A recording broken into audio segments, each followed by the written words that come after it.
Ils sont actuellement 10e. Pour l'instant, ça va pas tout à fait bien pour eux. En tous les cas, ça va bien pour Nettersherd et Hasselt, qui d'ailleurs s'entendent formidablement bien.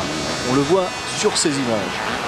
Ils ne sont plus que tout seuls. Ils ont creusé l'écart avec Garamer et Haas et Christophe et Andreas Husser, alors que nos Français sont toujours 11e et 12e et qu'ils ne parviennent pas à bouger de cette position.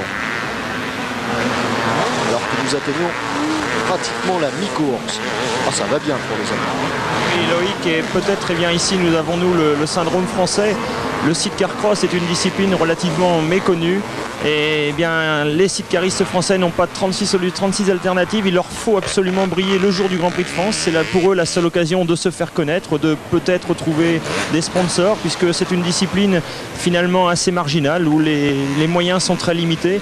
Et bien pour eux aujourd'hui, c'est absolument le jour où il faut faire une performance. Et cela les bloque peut-être un petit peu, ce qui peut expliquer la relative contre-performance de Messen Morgan, 5e temps des essais ce matin, et qui actuellement semble piétiner au-delà de la 10e place avec les frères Bouvet qui, rappelons-le, relèvent de blessures. Jean-Jacques, il faut pourtant des moyens. Tout à l'heure, vous me parliez d'un attelage. Combien faut-il pour le NEC plus ultra Oui, effectivement, pour un attelage et le NEC plus ultra en matière de sidecar, c'est l'EML Jumbo, eh bien, il faut compter quelque chose comme 13 millions de centimes. Ça fait évidemment gros à engager. Ça fait gros, mais il faut bien voir, nous le répétons, que le sidecar est une discipline qui évolue beaucoup. Il y a encore de cela 4 ou 5 ans, il n'y avait que des mécaniques 4 temps, très, très lourdes, très chères d'entretien et très peu fiables. Le sidecar cross avait atteint des coûts excessifs. Quelques équipages ont tenté d'amener des moteurs de temps, les moteurs que nous trouvons régulièrement sur les motos de cross qui sont vendus dans le commerce. Ils ont apporté ces moteurs. Au départ, certains ont rigolé, ils ont dit les petits moteurs de temps. Et puis aujourd'hui, ici à Corsol, tout le monde a un moteur de temps. Ces moteurs étant produits en grande série par les constructeurs européens et japonais, cela a permis de démocratiser quand même le sidecar, car si effectivement le ML Jumbo frise les 13 millions de centimes, on peut aujourd'hui acquérir un attelage prêt à faire le championnat du monde pour environ 6 à 7 millions de centimes. Il y a eu une nette régression de ce côté-là, ce qui a aussi ouvert la porte aux jeunes, des jeunes comme Thomas Lebouquin, nous en parlions tout à l'heure. Et à l'étranger, c'est un peu pareil. Maintenant, l'essor du deux temps fait que la discipline est beaucoup plus accessible au plus grand nombre. Et toujours la cavalcade en tête de Nettersherd Hasselt. Mais j'ai bien l'impression, derrière, si j'ai bien regardé les images pendant que vous commentiez, mon cher Pascal, j'ai bien l'impression que Christophe et Andreas Husser sont passés en 2e position. On va en avoir la confirmation quand ils passeront à nouveau devant nous. En tous les cas, pour Nettersherd et Hasselt, ça va plus que bien. Et pourtant, il faut ouvrir sur ce circuit. Mais il semble dégager de toute contrainte, dégager de tout souci, sinon celui de conserver la tête. Évidemment, c'est plus facile quand on est devant. Enfin, quand je dis c'est plus facile, je n'aime pas employer ce genre d'expression. Ce sont des expressions toutes faites, car ce n'est jamais facile. Pas facile pour le pilote, pas facile pour le copilote. Mais en tous les cas, ils n'ont pas le souci de la bagarre. Ils sont devant et là, ils creusent l'écart.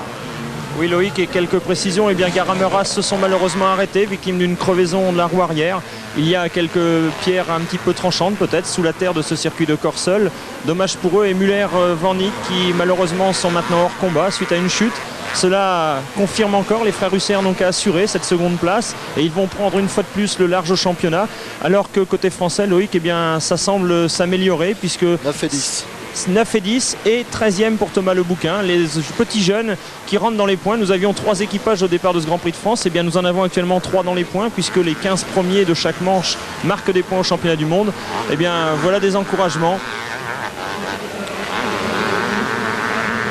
Et en tous les cas, pour Christophe et Andreas Husser, ça va aussi bien que pour Nettersherd et Hasselt, puisqu'ils sont effectivement en 2e position. Alors là, mon cher Jean-Jacques, ils vont conforter leur oui, tout à fait, parce place que au championnat eux, du monde. ils trustent les titres. Ils ont été premiers en Espagne, ils ont été premiers en Belgique, et ils l'ont fait, si on peut dire, que 3e en Finlande lors du dernier Grand Prix avant celui de Corsol. Enfin, ils sont solidement en place au niveau du classement général. Pascal, un résultat de Grand Prix qu'on vient de vous amener? Oui, ce 125. week-end, il y a bien sûr ce championnat du monde de sidecar cross à Corsol, mais il y a aussi un Grand Prix 125 et un Grand Prix 500. Les 125, eh bien, cela se déroule en Allemagne sur le circuit de Bern. Et malheureusement pour les couleurs françaises, Jean-Michel Bayle ne termine que second de cette manche. Derrière son plus grand rival, le néerlandais Dave Strijbos. Dave Strijbos, actuel leader du championnat du monde. C'est un coup dur pour Bayle. On espérait, il a cassé en Tchécoslovaquie dans le dernier Grand Prix. On espérait qu'il se ressaisirait. Et bien pour l'instant, il a laissé encore 3 points d'avance à son rival Strijbos. Alors que eh bien, d'Italie, nous n'avons pas encore les classements, mais nous savons que ce matin, Jackie Vimont a réalisé le 5e temps des essais chronométrés. Vous avez vu comme nous sommes exigeants maintenant, Pascal. Maintenant, on dit que pour Bayle. Il y a quelques années, on se serait contenté de cette 2e place. Bien sûr, c'est peut-être un petit peu le problème. Nous avons de plus en plus de champions, mais ils sont encore trop rares et nous sommes de plus en plus exigeants avec eux. Nous pensions en début de saison que Bayle allait dominer ce championnat du monde 125. Il n'en est rien. Il y a le Grand Prix de France le 3 juillet à Blargy, non loin de Paris. Espérons que ce jour-là à Blargy, comme ici à Corseul, les Français encouragent les équipages français, que Bayle trouvera le soutien pour revenir chercher Strijbos qui maintenant compte 20 points d'avance au championnat du monde alors que nous en sommes au 8e Grand Prix de la saison. Il y a peut-être là l'espoir d'un titre mondial. Ce serait très bien pour le motocross français puisque depuis le titre de Jackie Vimont, nous attendons toujours un second titre. Nous avons tous les ans beaucoup d'espoir, mais nous l'attendons toujours ce second titre. Espérons qu'il sera cette année via Jean-Michel Bayle, puisque maintenant Jackie Vimont ne peut plus être champion du monde 500, étant donné qu'il a pris quelques retards. En tous les cas, ici à Corseul, nous assistons toujours à la manche française du championnat du monde de sidecar cross, dominée par Netterscheid Hasselt devant Christophe Andreas Husser. 3e, Van Gastel Tony. 4e, Garhammer, à 5e, Führer, Stettler, et nos Français sont 9e, Gilles Messen et Eric Morgan, et 10e, Alain et Bruno Bouvet. Je pense qu'il n'y a plus de problème pour ces deux-là sur votre image, c'est-à-dire les Allemands Netterscheid Hasselt qui créerait donc ici une petite surprise puisque les Allemands étaient comme les Français à la recherche de victoires en Grand Prix. Oui, Loïc. Et puis voilà justement la déception un peu, le numéro 2. Oui, il rentre au ralenti après leur chute. Et puis justement ce championnat du monde, Corseul le confirme, il est très ouvert. En 6 Grands Prix, nous avions eu 5 vainqueurs différents. Et bien ici encore un nouveau vainqueur dans cette première manche du Grand Prix de France. Vainqueur potentiel bien sûr puisque la manche n'est pas terminée. Qui devrait donc remporter cette première manche dans quelques instants. Netterscheid Hasselt, toujours en tête devant Christophe Andreas Husser qui ont fait véritablement une course à la Suisse, c'est-à-dire sans affolement et avec une précision étonnante. Ils méritent sûrement d'être champions du monde. Oui, et une petite précision, nous disions ils sont suisses, c'est pour l'anecdote, ils roulent sous licence du Liechtenstein. Pourquoi ? Eh bien tout simplement parce qu'en Suisse... Non, parce qu'en Suisse, ils ont une multitude de sidecaristes. La Suisse est l'une des grandes nations. Et quand les frères Husser ont commencé à faire du sidecar l'an dernier, eh bien, ils ne pouvaient pas accéder au Grand Prix puisque la grading list était prise par des pilotes qui faisaient déjà du sidecar. Ils débutaient, ils sont donc allés au Liechtenstein et cette année, ils roulent toujours sous licence du Liechtenstein. Mais nous nous sommes laissés entendre dire que les Suisses voulaient à tout prix les récupérer l'an prochain. En tous les cas, pour nos Français, eh bien, ça ne va pas trop mal, même s'ils auront un peu raté cette manche française du championnat du monde. Je vous rappelle qu'ils sont 9e pour Gilles Messen et Eric Morgan et 10e pour Alain et Bruno Bouvet.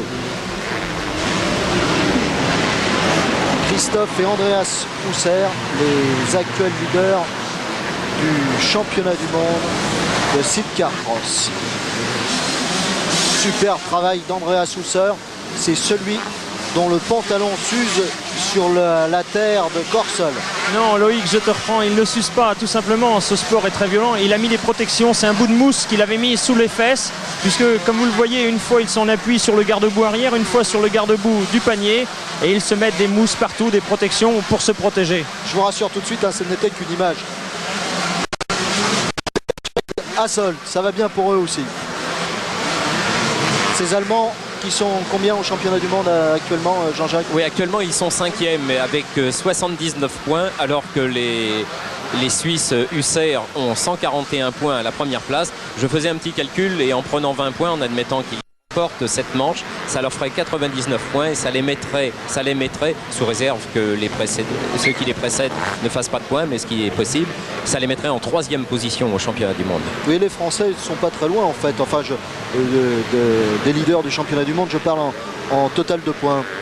Ils ont 63 points, les Français Messen et Morgan, qui sont actuellement en 9e, c'est-à-dire qu'ils sont dans le peloton de tête et avec 63 points. Ils les laissent quand même assez loin des leaders, à 141 points.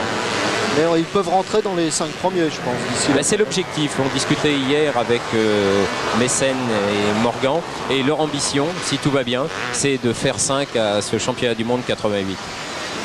Et toujours en tête Nethersold, suivi à quelques longueurs par Christophe et Andreas Husser. Van Gastel et Tønnesen sont toujours en 3e position et Garamer et Haas 4e position. Führer Stettler 5e. Nielsen Beach, ce sont des Danois en 6e position. 7e Graf Scharer, 8e Janssen et Müller qui ont abandonné alors qu'ils étaient en 8e position. Oui, Loïc, il y a un succès qui se dessine pour l'industrie européenne puisque dans le milieu du sidecar, c'est un milieu relativement artisanal. Les parties-cycles sont fabriqués par des artisans hollandais. Il y en a 2 sur le marché, le VMC et le ML, tous 2 importés en France. Ces parties-cycles, si vous voulez acheter un sidecar, ils vous la livrent en kit, c'est-à-dire que vous avez un mécano, vous montez des tubes, vous avez des tubes, vous les coudez, vous les montez. Donc devant, nous avons un VMC. Et ce VMC est propulsé par un moteur européen, puisque c'est un moteur Maïco préparé en Allemagne par un préparateur allemand qui s'appelle Zabel. Derrière lui, c'est un KTM, un moteur autrichien. Nous le voyons dans cette discipline mécanique. L'industrie européenne est omniprésente. Et les seuls qui viennent les chatouiller pour l'instant, ce sont les Kawasaki. Les Kawasaki et les Honda qui commencent à faire une percée. Il faut savoir que Müller, que nous avions vu tout à l'heure, le vice-champion du monde, roule avec une mécanique Honda. Honda, Kawasaki, les 2 seuls constructeurs japonais actuellement présents dans le milieu du sidecar cross. Et apparemment Nethersheld et Hasselt sont entrés dans leur dernier tour. Toujours devant Christophe et Andreas Husser, avec quelques images au ralenti pour mieux vous faire apprécier ces sauts. Oui, impressionnant. Oui, Loïc, et à l'aube de ce dernier tour, un petit peu derrière, il y a une superbe bagarre entre les 2 équipages français. Ils visent la place de meilleur français entre Messen, Morgan et les frères Bouvet. Ils sont tous 2 9 et 10e. Et puis il y a toujours nos petits Thomas Lebouquin. Ils sont toujours 13e. Voilà, 3 équipages français. Le président Kervella va sûrement être heureux de ce succès d'ensemble tricolore. Même si, bien sûr, nous espérons pour cette seconde manche qu'il soit plus en avant de la course. Oui, alors pour des facilités, effectivement, on vous dit 9 Gilles Messen et 10 Alain et Bruno Bouvet. Mais ils sont en train de faire l'accordéon et l'ascenseur, comme vous voudrez, entre ces 2 positions.